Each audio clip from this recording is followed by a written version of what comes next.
they said that we were getting a mini-series showing how Ben Solo fell to the dark side, I didn't think they were going to show a lot. It's only 4 issues, and honestly, they've hyped up showing us stuff before, like in the Supreme Leader comic one-shot, to just let me down. I don't know about everybody else, but wow, they revealed a lot just in a synopsis, and now I'm crazy excited. Don't get too proud of this technological terror you've constructed. So just so you're up to date, Disney, through Marvel Comics, are releasing 4 issues. It's a mini-series, and it's about the fall of Ben Solo, him becoming Kylo Ren. And the first issue synopsis wasn't too spoilery. It's what you would expect, which I'm going to read for you. But the second issue cover and synopsis spoiled a lot. A whole lot. I can't believe they revealed that much. So first, let's just read the synopsis so you know what it's about for the first issue. Young Ben Solo is legendary Jedi Luke Skywalker's most promising pupil. As the son of Rebel Alliance heroes Leia Organa and Han Solo, as well as Luke's own nephew, Ben has the potential to be a great force for light in the galaxy. But the Skywalker family legacy casts a long shadow. The currents of the dark side run deep, and Darth Vader's blood runs in Ben's veins. Voices call from both his past and his future, telling him who he must be.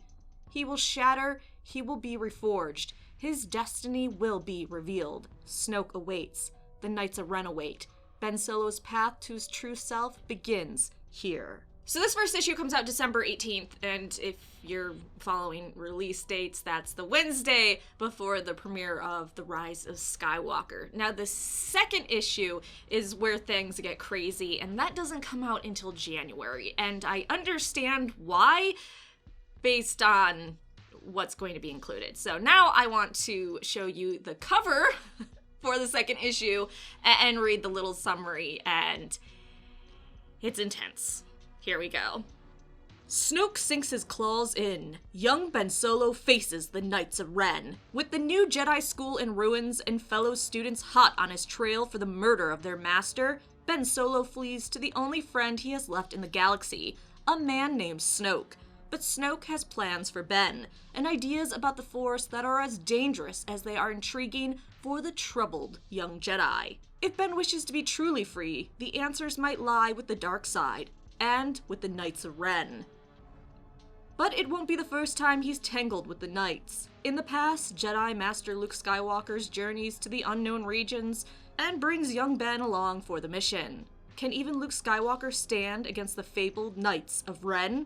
Okay, there's a lot to unpack here, so I want to start with the end where it talks about Luke going into the unknown regions. So we know Snoke was in the unknown regions. It's believed that him and Palpatine had some interactions there. Snoke and Palpatine, hopefully I said that. And when Luke, who we know Snoke knows of Luke, they interacted at some point. Luke thought Snoke could be someone with information, but then quickly realized, yeah, not so much. So I'm wondering if when Luke takes Ben into the unknown regions, they meet with Snoke, the Knights of Ren, that's when Snoke starts to hook his fingers in more. Leia believes that Snoke was influencing Ben since he was in her womb. She always felt something in there. So I'm curious if he knew of Ben, but he finally got to physically start sinking in when Luke took him to the unknown regions. The Knights of Ren fighting Luke and Ben. So I'm wondering if this is something where if the leader of the Knights of Ren is killed, someone else becomes the leader. Also, you have to think, what is this? I mean, those Knights, I'm not saying after 10 years, you can't be a fighter anymore and you're too aged and you should just give up on life. I'm not being ageist whatsoever. I'm an old lady myself. Just let it go. But what I'm saying is I wonder how often the Knights of Ren have been replaced as the years went on. Whether they died or they got too old. I'd be interested how old they were when Ben fought them as a Padawan of Luke. Also, apparently, since Luke faced them along with Ben in the unknown regions, and we know that the Knights of Ren probably were very connected to Snoke, I'm curious if they are in the unknown regions again doing some work for Kylo during the sequel trilogy. I wouldn't doubt that he sent them back there, or they're busy doing something for him. So let's go all the way back to the beginning, where it says that Ben murdered his master and that the students of the school, while the school's destroyed, are pursuing him. Here is where I'm a bit curious. So we know what Luke said. He must have thought I was dead. When I came to, the temple was burning. He had vanished with a handful of my students and slaughtered the rest.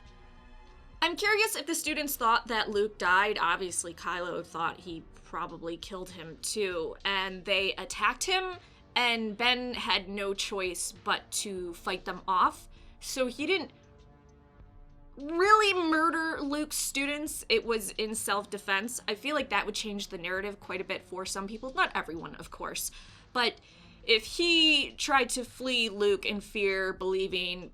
Because if you go back to other canon, Ben, sorry, I keep calling him Kylo. At that point, he was Ben. Ben felt that his parents were afraid of him, and he felt like they were shipping him off to Luke because of that fear. And then if he sensed that fear in his uncle, he probably felt so isolated and so afraid, so he freaks out on his uncle, he runs away, the student maybe fucks up the school in the process, who knows. He has temper tantrum problems, we all know that. And then his students, Luke's students, end up pursuing him, believing you killed our master, and he ends up having to kill some of the students in order to get away. And maybe some of Luke's students went with him.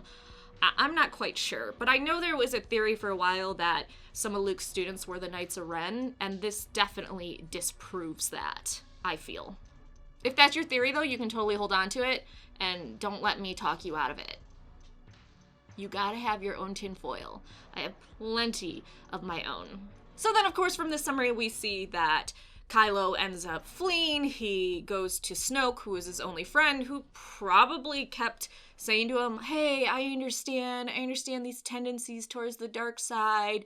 You know, your grandpa went to the dark side and he had so many awesome powers and he was so strong. And Snoke probably was constantly there just helping him along, like Palpatine was with Anakin, and letting him know, I'm not afraid of you, dude. Your uncle was afraid of you, your parents were afraid of you, I'm not afraid of you, and I can help. And we can find balance between the light and the dark. You don't have to be pulled to either side.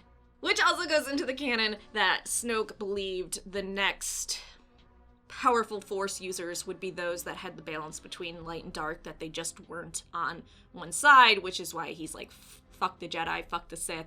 That doesn't make sense. You need to be balanced. And I'm not saying there's going to be gray Jedi, because George Lucas was very against gray Jedi, and then we had Freddie Prinze Jr. having his mental breakdown over people wanting gray Jedi. But it does seem under Disney Lucasfilm canon that they've done a lot of, oh, you can access this artifact only if you have someone of the dark and light, and you guys have to combine. And I'm saying that maybe just being completely on the light, super strict monk type is maybe not the best route. But what do I know? Not much. Now I am curious on the Knights of Ren, to kind of shift gears for a second, sorry.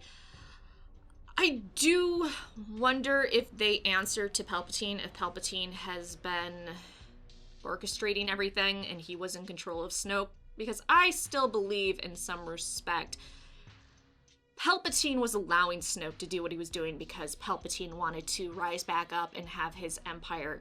So I don't think the Senate was unaware of all of this, and I feel like Snoke thought he was the puppeteer, but Palpatine was the one puppeteering all of it. Snoke just couldn't see his own strings.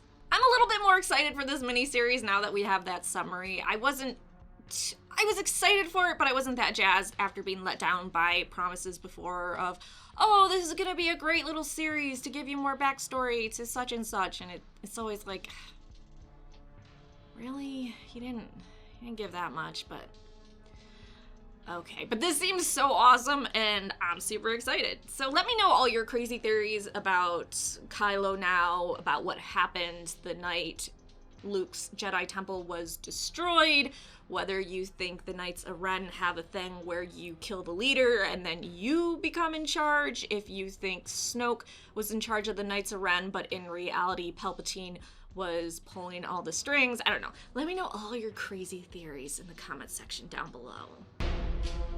Thanks so much for watching. Please like the video and subscribe for more Star Wars videos.